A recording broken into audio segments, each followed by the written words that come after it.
powerful insights often occur when you least expect them. On Transformative Leadership Conversations, they're at the heart of every episode. Hi, I'm your host, Winnie Da Silva, and together we're exploring a spectrum of leadership themes through the compelling stories and insights of seasoned leaders and prominent experts. In each episode, you'll walk away with inspiration, strategies, and tools to enhance your leadership, build effective teams, and lead thriving organizations.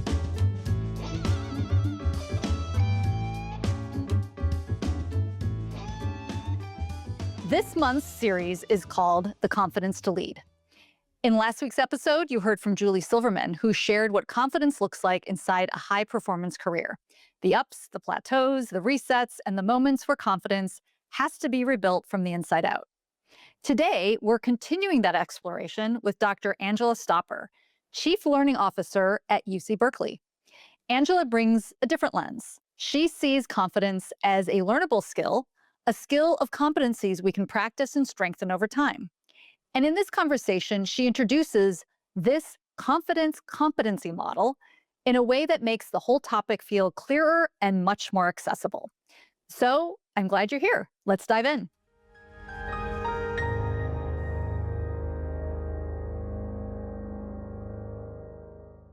Angela, I'm so glad that you're here. Thank you so much for being on my show. I totally appreciate you being here. Oh, Winnie, it is a pleasure to be here. I'm so excited for our conversation. I am too. I really am. I feel like confidence is one of those topics that comes up in a lot of leadership conversations. I'm sure it does with you and the work that you do. It certainly comes up for me as a leadership coach, executive coach, leadership, training, all that. It comes up all the time. And so I kind of wanted to start with some of the basics, like what is confidence? What does it look like? Angela, in the work that you've done in education, higher education, and in the world, you have a confidence competency model. But can you kind of start with the basics here? Like, what is confidence? What are we talking about here? I love that. Yes, I think confidence is a skill.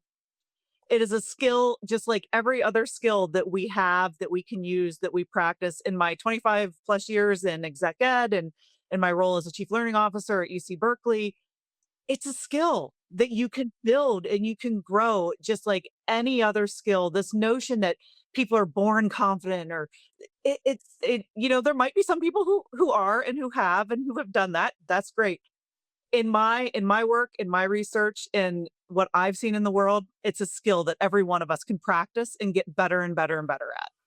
Which is really good news, right? I mean, that's like awesome, right? That's so good to hear because I think you're right. The myth is that you're born with it or it comes naturally or you have it or you don't. And what you're saying to everyone who's listening right now, like it is a skill, it can be learned, like don't worry. And I think as part of that, I think what you're also saying is because it can be learned, like it can be learned so that it feels authentic to you. Like you don't like confidence looks differently for different people. Would you agree? Oh, 100%. It's a skill that you can learn and you can bring your authentic self to it. And it can be your confidence, the way you show up in confidence that feels right and feels good for you. Yeah. And you just need to practice. Yeah. Okay, cool. So could we just get right into your competency model? Like what are the elements around confidence that that and I guess like how did you get to this how did you build this model? Like what's the research that you did that built on or the experience or what you saw in the world that led you to what you have? Right. One of the things that I think really started this work was this notion of the confidence gap. And so historically, the confidence gap is kind of defined as the tendency for women to consistently underestimate their abilities, to feel less confident than men, you know, and I update that. It's not a woman man thing. There are a lot of people, woman, man, wherever you fall that can have a confidence gap. So this isn't just something that we see in a very gendered way, in my opinion, but because that confidence gap exists, and it really is about, I think, because societal conditioning, it's about cultural expectations, it's about workplace bias, be it conscious or unconscious bias. These things were coming up for me, and I was seeing them when I was working with or my clients at UC Berkeley, so the staff and faculty at Berkeley. I've done some work with our graduate students. brilliant, brilliant people. And sometimes this confidence gap was showing up. And so I started to think, what could what could be causing this first? We talk a little bit about what causes that gap, and but what can we do about it? So it's great to notice that something's happening, but what can we do about it? So I started to think about competencies, just like in leadership competencies. When you do a people leadership competency model, you talk about the behaviors that people need to practice and they need to get used to, they need to get good at to be good leaders. And I thought, I think there are probably competencies that people can practice and pay attention to that is going to make them show up more confident and make an impact in a way that they feel good about. And so that's what I built this model around was 6 competencies that include things like courage and expertise and self-awareness and I'm sorry, and resilience and adaptability, things that I think people can practice as normal competency that can actually impact the confidence that they're showing up with. And you know what's exciting to me about that is when I think about competency models and even the ones that I've written myself in the past, there are what's nice about a competency model is it goes back to your whole idea that it's a skill, right? Because competency models tend to give you specific behaviors that exactly what you just said that you can practice that will get you to a point of mastery. And I assume that that's what yours is like. Absolutely, absolutely. I've broken it down into kind of 3 different areas. So I say competency around confidence talks about being authentic, being open, and being flexible. And in order to be authentic, I think we need to practice the competencies of courage and expertise.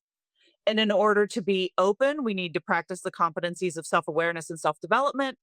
And then in order to practice being flexible, we need to practice the competencies of resilience and adaptability. And if you can figure out ways to incorporate practice of those 6 competencies, courage, expertise, self awareness, self development, resilience, and adaptability into your daily life, it will absolutely impact the way that you are showing up confidently. And, just as a note, confidence isn't about being better than everybody else. It's truly about being the very best that you can be in a particular space and time. And so I think if you think about confidence in that way and think about it with those 6 competencies, it starts to become a little more clear to people how they can practice it and show up authentically confident in ways that matter and make an impact for them. I love everything that you said, and you're such a true educator because I love how you talked about them and then you repeated them. So that was really helpful. I love that, right? To really make sure people caught those. But I think what's nice is that the way you're talking about it is that it's almost like every one of those impacts the other. Right. So it's like, right, you start to get to one and it's in some ways it might be easier to get to the other, right? I don't know if you find that to be true. Oh, absolutely. Because, if we try to concentrate on practicing 6 things every time we're trying to practice, you're not going to practice anything, right? So, and these competencies, they lean upon each other, just like in a leadership competency model. If you can get really good at 1 or 2 or 3 of them, you can make up for the ones that you might still be practicing and still be developing and still be growing it. The thing with this is we're never going to get 100% there, I don't think. There'll always be those things, that just those things that are nagging us in the back of our minds. But if we lean into the competencies that feel good for us and authentic for us, it can help to continually move us forward. So we continue to grow throughout our lives, throughout our careers, always be growing. Yes, that's right. Well, and I want to come back to another thing that you said too, which is this whole idea of confidence for you. Right, you're not compare like confidence. I mean, in fact, I guess that would be one of the ways in which the confidence gap continues to persist is because we continue to compare ourselves to others, right? And it is especially maybe even when you think about, I mean, there's so many ways, so many angles that you could go, but especially when you think about gender, right? It's like just and it doesn't even have to be about gender, but it can be about how you were, raised or, how you got to the point of how confident or how confident you feel or not. But this whole idea of getting away from comparing yourself to others is such an important point. And how do you talk about that with the people that you work with to make sure that like that concept gets driven home? Right. I think we will probably always compare ourselves to others as it's kind of human nature.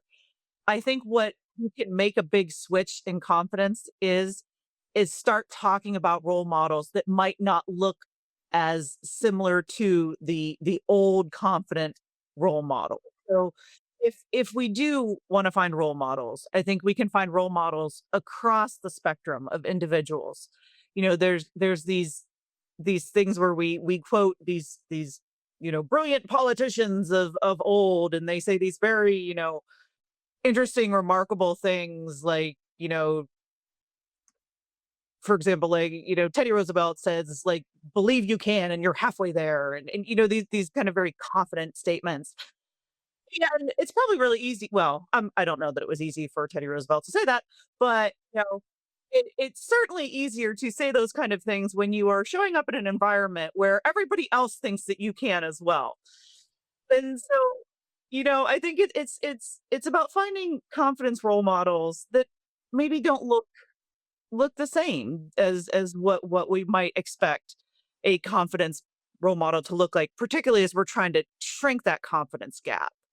And then at the same time, talking to people about this as a skill that they can practice.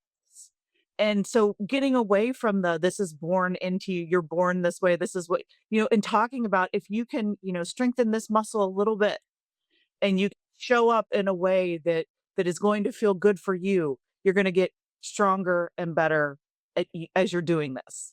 Yeah. One other thing that you mentioned that I thought was interesting is, which I guess goes hand in hand with comparing yourself to others, is what's the reaction you're getting from outside of yourself?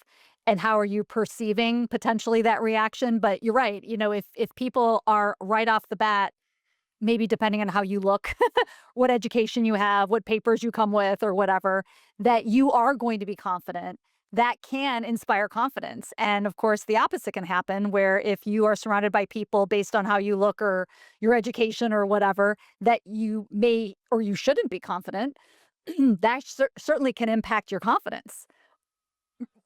So is that part of the confidence gap too? I think so. I always tell people, if you're having a moment of anxiety, or you're having a moment of doubt, or you're being hit with imposter phenomenon, something's happening to you. What I suggest for people to do is say, pretend that this was happening to your best friend. What advice would you give that friend? Because to your point, what I've seen is we are much kinder to others than we are to ourselves. Always. And so if you can find some of those confidence role models that feel authentic for you and feel good for you, and you can keep them in mind.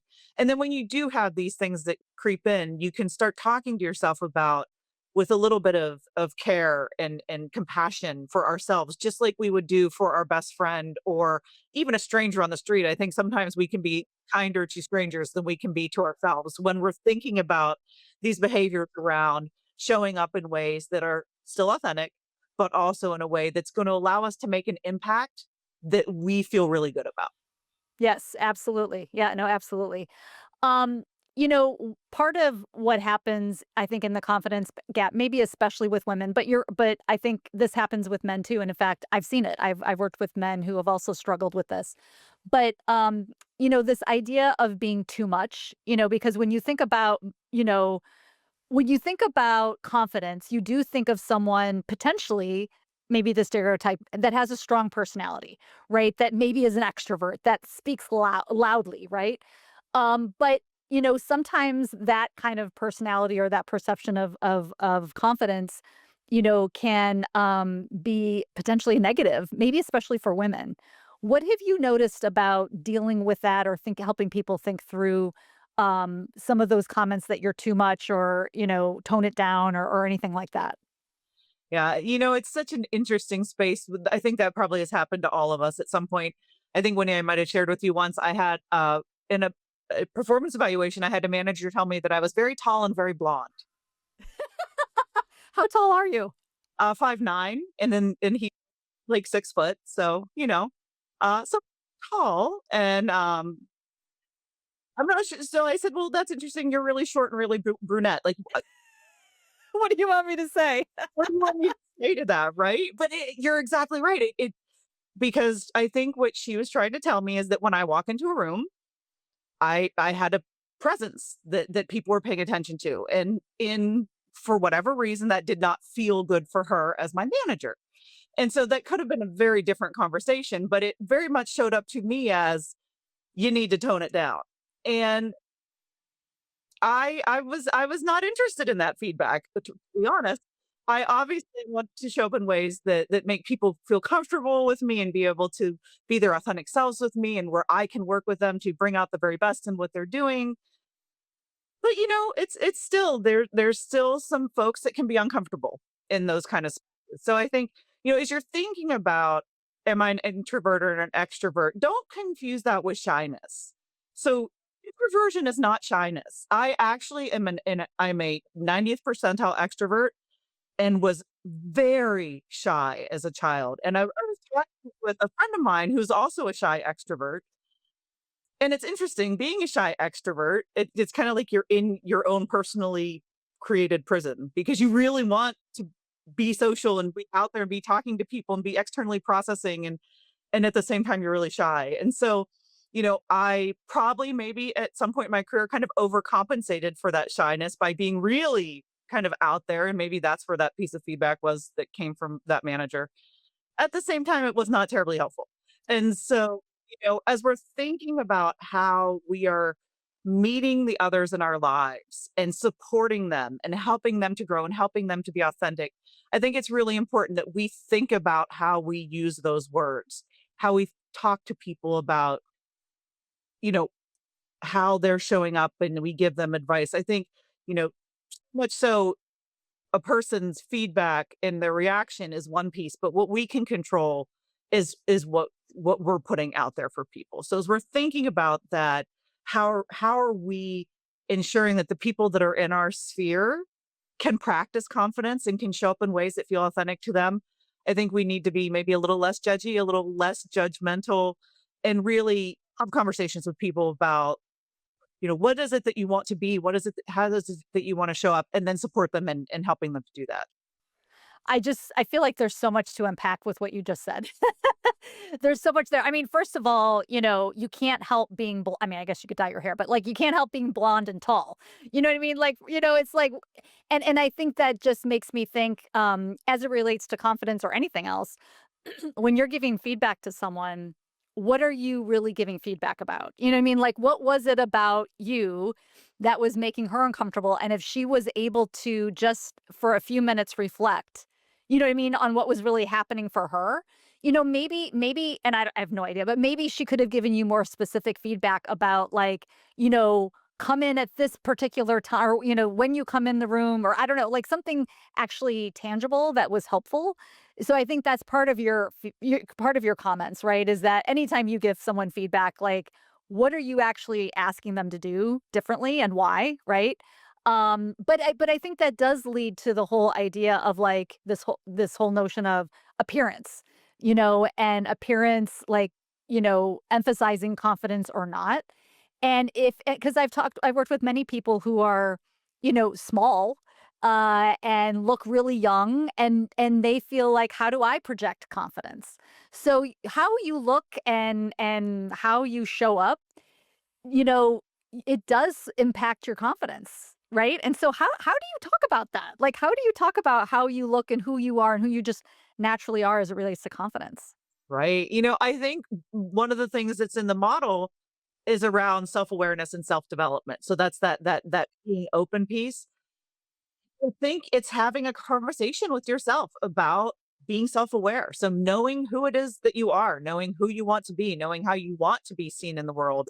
And it's not fair that people are judged by, the papers that they have, or the way that they look, or the opportunities that their certain lot in life has given them, openness to education, these kind of things. It's not fair, and we need to do everything we can to continue to fight that fight, that it is not fair, and that we need to, build better ways of making everybody be able to feel authentically themselves and authentically welcomed. And at the same time, I think we need to think about, this is a reality. And so for me as an individual, what does that mean for me? How do I want to be seen? And That does not mean that it's okay. It doesn't mean you can't stop fighting that fight to make it better and make it easier for the people that are coming after you. And at the same time, being able to develop that self awareness so you can have that conversation with yourself. What's important to me? How do I want to be seen? How do I want to show up? And then figuring out where your gaps are so you can practice and build skills around those things. I mean, that's just so sound, sound thinking, is starting with some of that self-reflection because when people think about confidence and building confidence, I think it's almost like I mean, we talk about the confidence gap, but there's also the confidence blindness sort of. It's like I don't even know what I'm talking about. Like I don't even know what that means for me. And again, kind of really like what you're saying is so important, which is to think about um, where am I confident, where am I not? And for me, what would it look like for me to be confident and what will it do for me? Like what do I want to accomplish, right? With being more confident. I think that's a really important point. Yeah, absolutely. Just like any skill that you're building, having a goal for why you want to build that skill is really important because it keeps us motivated. So if we are thinking about confidence as a skill and we're thinking about it as something that we can practice different competencies, different behaviors that will lead us to being more expert in that skill, why do we want to do that? And if your why isn't a good why, you probably need to do a little bit more self-reflection. And if your why is somebody else's why, kind of to your point, Winnie, if your why is just somebody else's why, that's not good either. So if you're just comparing yourself to someone else and saying, wow, I have a friend that I met when I was at UC Davis. Her name is Leanne Hartman. She was the most incredible networker I have ever met in my life. Leanne would walk into a room and she would confidently walk up to people and be like, Leanne Hartman, great to meet you. Start the conversation. I would just watch her in awe. Like, wow. And but wanting to be Leanne is not a good enough excuse for me to practice confidence. But wanting to be able to walk into a room and not just look for somebody that I already knew and have a conversation for an hour with that person, but wanting to be able to expand my network and learn new things and meet new people and get different ideas from new people that I meet in these. That was a goal that I was like, okay, because I want to do this for me, it's going to put me where I need to be. I can practice the skill a little bit and I can set some goals for myself, walk into the room, make eye contact with people, say hello to somebody that I don't know. Just don't look for my safe place person where somebody I already know in the room. So, practicing those kind of things can be really, really powerful. I love that you told that story because in some ways what you just described was maybe there was a spark, right? Someone inspired you, but instead of just saying, "Oh, I'm doing this so that I can be like, Leanne," it's like, "No, wait, she's inspiring me, but what do I really want?" So anyway, so I really like that because you can be inspired by other people's confidence, but don't let that be the reason why you're wanting to build your confidence or wanting to be like them.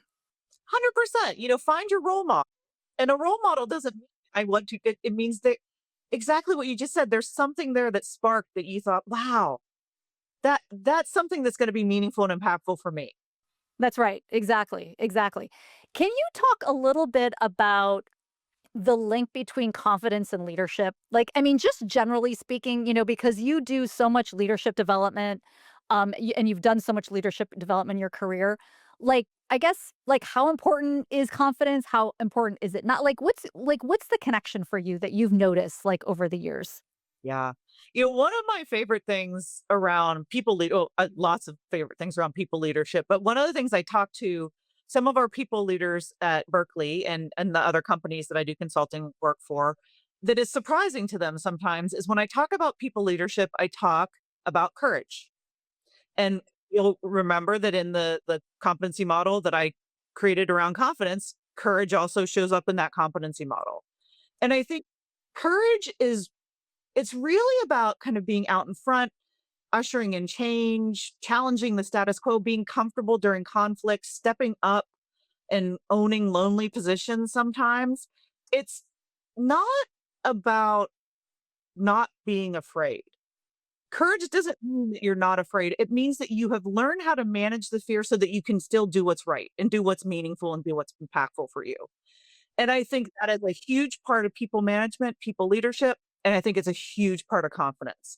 So that one competency, and I mean, I think all the other ones you can kind of tell that same kind of story, but the one that I talk about that makes people's eyes open up is when I talk about the need for being courageous, having managerial courage, having professional courage, whatever you want to call it. And it's linked to people leadership because I think it allows us to communicate in authentic ways. It allows us to know that we might not have all the answers. So it allows us to ask powerful questions. If you can harness your managerial courage, or again, professional courage, whatever you want to call it, I think it will move you leaps forward, people management wise, and leaps forward confidence wise. I think it is a really, really powerful connector of both of those kinds of success and growth. I'm really glad that you brought that up. I mean, I just think that's so powerful. And I think you're right. I think that's an important cornerstone, an important connector really between confidence and leadership. Um, it reminds me, I did actually an episode, like a solo episode on courageous leadership. And one of the studies that I read was they did a study on people who were getting an MRI, and they had a snake that was strapped to like a platform or something that was like they could see it, and they could see it coming near them, and but they could maneuver it so it could get closer or further away so that they could self do it. So the whole idea is that they could, through an MRI, see where courage was showing up in their brains. Because when they allowed the snake to come closer to they were afraid of snakes, of course. I mean, I think anyone, even if you're not afraid of snakes, would freak you out being in an MRI machine and have a snake come towards you. But anyway, they were able to see where courage was happening in the brain because, you could self maneuver. But anyway, I just thought it was so fascinating, this whole idea of courageousness coming from not being afraid, like you said, but being over to overcome it. Being able to say, I see fear, but I'm going to move through it anyway. I'm going to do it anyway. And I think that's what you're talking about, that link between courageousness and leadership to say, this might be scary, but I'm going to do it anyway. Absolutely. Absolutely. And I think there's a notion that I will say is untrue, and that is my opinion. So I may state that as a fact. But this is my opinion. There's this notion that courage and hubris are the same thing. And the only difference is if you succeed, you have courage. If you fail, then it's hubris. I don't find that true. I think that there is a difference between having authentic courage, having courage as a leader, having courage as a people manager, and being hubristic. So, when we talk about hubris, it's not just courageous people that have not succeeded. It's people that view the world very internally instead of externally, I think. So it's the notion of I can do this better than anybody else, and so I must do it myself. That's not courage, that's hubris. You know, the courage way to say that is I have some ideas that could help somebody else or me be successful in this, and so I think there's a little bit of that too. When we're talking about courage and when we're talking about confidence, I think making sure that we're not leaning over into that hubris side is really important as well. Yeah, yeah. I want to pick up on something that you said around making mistakes because I feel like that's another part of both courage and confidence. Can you maybe help connect the dots for me, or like what have you noticed again as it relates to making mistakes and like learning from them or owning up to them or whatever, the link to confidence? I think so. I think that is in so many different pieces of the competency model. Let's talk about resilience for a minute. I mean, in in order to be in that adaptable, resilient place that is really important for confidence, you have to be able to know that number one, you're not going to get everything right all of the time. Because if you only do things that you're going to get right, you won't innovate, you won't grow, you won't be adaptable, you won't be flexible, you won't be resilient. Instead, you will be paralyzed. Yeah. Yeah. That's right. Or one dimensional, right? In terms of like what you do or what you can't do, right? Right. And so being able to see mistakes as a learning opportunity, being able to learn from them, being able to think about them, being able to talk about them, that allows you to be resilient. It allows you to be flexible. It allows you to be open, which I think is really, really important for confidence. Now, there are absolutely times when mistakes are not okay. And again, being really realistic with yourself about that. Sometimes, again, we as humans will say, I can never make a mistake ever, ever, ever, because it's always going to impact somebody in a negative way. If everything in your life is at that level of importance for you to do it exactly right, I would maybe ask you to have a conversation with a friend about what you think. Because I don't know everybody's profession, you know, but I don't know most of us have that intense of a role that if we make a little mistake, the world is going to end. And so, I think that is really, really important. And it's not just about continually making mistakes. If you make the same mistake 6 or 7 times, that's a problem too. Yeah, for sure. 100%. Yes. It's about doing that a little bit of experimentation. When we talk about innovation, we talk about this all the time. You don't innovate a brand new idea immediately right the first time most often. You kind of do a little, you do a $5 experiment. You try, you adjust, you try, you adjust, you try, you adjust. And it's really about knowing when you can do the $5 experiment versus when you do the $10,000 experiment, doing that kind of experimentation, the think do cycle we talk about a lot, being able to move through trial and error and making mistakes and learning and growing from them in ways that aren't going to be very detrimental. They'll actually be growth experiences. I think that's really, really important when we're talking about confidence as well, particularly in that when I make mistakes and how I recover from that. Yes, exactly. Yeah. No, it reminds me of another conversation I had on the show with Preeta Kumar, who's also a client of mine. And, she talked about as an entrepreneur is having the courage of her convictions to make a decision, even because you can only make a decision based on what you know right now. And even if in hindsight it might be a mistake, you know that you did your best with the information you had at the time. But feeling like you need more information can be paralyzing, right? So that if you feel like, oh, I need to have more information so I don't make a mistake, can paralyze you to the point that you're making a mistake, I guess. You know what I mean? So anyway, I think of that too is the confidence and courageousness and leadership enables you to be okay with making mistakes almost. Yeah. It's so interesting when you mentioned that. I was at a conference, the Association for Talent Development had a conference in May, and Seth Godin was the one of the keynotes. And he said, and I'm going to get this completely wrong, but he said something to the effect of you need to decouple decisions and their result from whether you think it was a mistake or not. Whether you think it was an and so you can make a really good decision and still fail. You can make a really bad decision and succeed. And so the example he used was buying a lottery ticket is always a bad decision. Until it isn't. No, I'm just kidding. Right? It was still a bad decision to buy the lottery ticket. It just had a really positive outcome.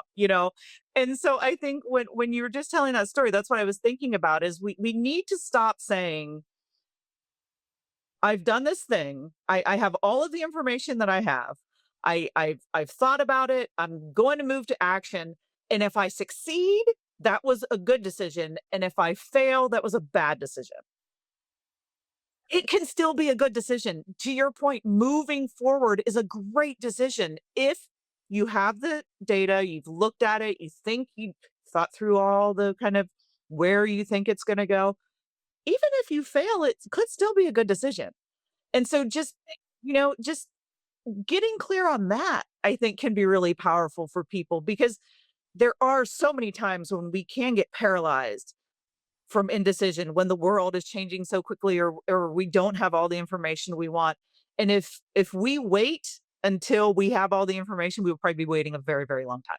And so I think as you're thinking about those mistakes, just because something happened that was not the positive outcome you were looking for, as long as your decision process was still strong and authentic and thoughtful, and that's probably okay. Yeah. Yeah, exactly. But I think it does take confidence to say, I'm gonna draw the line. You know what I mean? Like, I'm done now. Like, I'm gonna make that decision. And I think that that's kind of what we're talking about too, is, to be a good leader, it takes confidence to say, I have enough information. I'm gonna go ahead and, you know, step out and make that decision, which I think can be scary. Um, when we think about confidence and someone who's listening right now, uh what's one thing that you wish people knew about confidence, except for, kind of what we said in terms of it being a skill? Is there anything else that we haven't talked about that, someone who's listening now would really benefit from hearing, when it comes to confidence? So I think there's science behind confidence. So, your amygdala, the parts of our brains, the older parts of our brains that have formed in ways that have kept our species alive and allowed us to evolve to where we've evolved. There's brain science around confidence. And then there's knowledge around confidence. And then there's skills you can practice around confidence.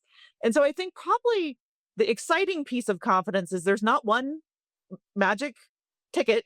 There's not one gold ticket that's going to, one elixir that you'll be able to drink and then wake up and feel confident. One conversation that you're going to have that's going to like light that bulb, say, okay, I'm confident. So I think stop looking for that. Stop looking for the one thing and instead figure out what is motivating for you as you're thinking about confidence. Is it the brain science piece? Because I'm a big nerd. I love the brain science piece. I talk about the brain science piece. Love that stuff. Is it the I want to show up this way for the people in my professional sphere that matter to me? I want people to be able to look to me to be their flag post right now in a world that is a little crazy, frankly. Or is it you want to be able to show up for your partner or your spouse? What is it?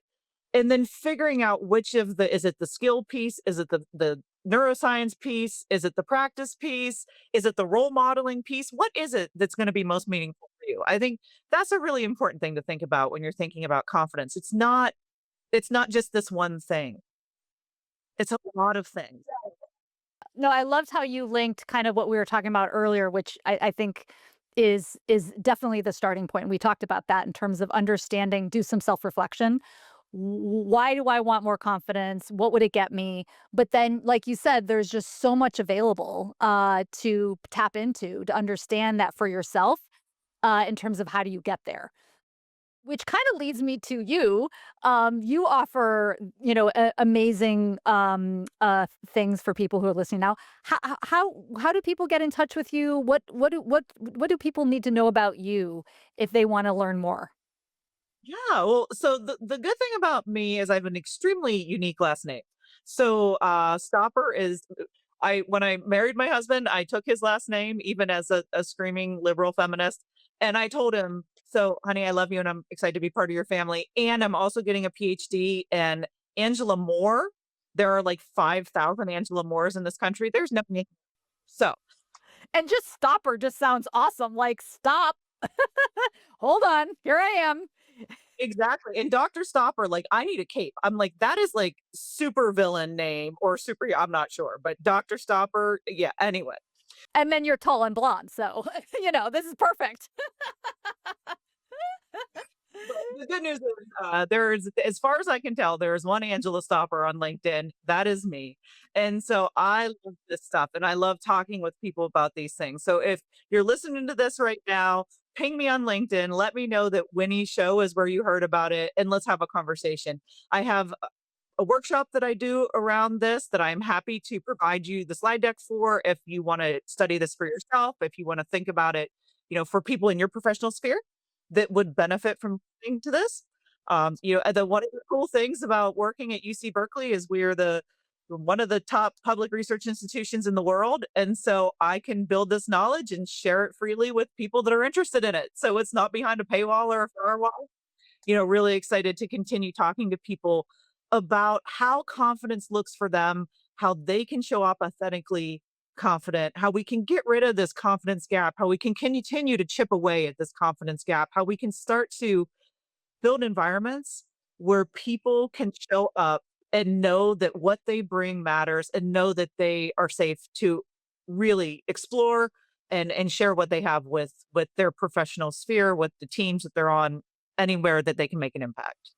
I love it. That's so awesome. So, Angela, I'm going to make sure I get some links from you so that we'll put those in the show notes so people can contact you or really dive into your body of work. Because that's and this is why I wanted you to be on the show because I think that this topic, the confidence gap, and where people are at in terms of building confidence, is so critical. And so many people want it. So many people are really searching for this. So, thank you so much for your resources. Thank you so much for being on the show. It was so fun to talk to you. Well, thank you, Winnie, for having me. And thank you for being a voice that is showcasing to the world that confidence does not have one face. It does not look like this one thing. It looks like something that all of us can grab a hold of. So thank you for having me on the show. Thank you for introducing me to your wonderful audience. And thank you for the work that you do every day to make sure that as learning professionals and as leadership professionals, we have a stage where we can share and grow and learn together. I love that. Thank you so much.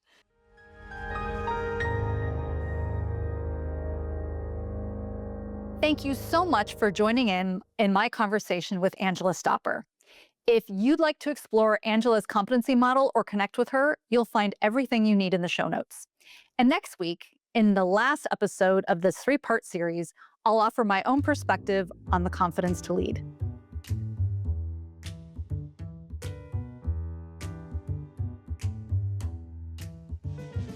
Thanks for listening to Transformative Leadership Conversations. If you're ready to take your leadership to the next level or empower your teams for success, I'm here to help. Reach out to me directly at winnie@winifred.org or check out my website at www.winniedasilva.com to learn more about my work in executive coaching, developing critical leadership skills, and working with clients to build effective teams. You can also find me on Substack and LinkedIn and YouTube. I'd love to hear your reflections or suggestions for future topics. Because you are always welcome to take a seat at the table where every conversation has the potential for transformative change.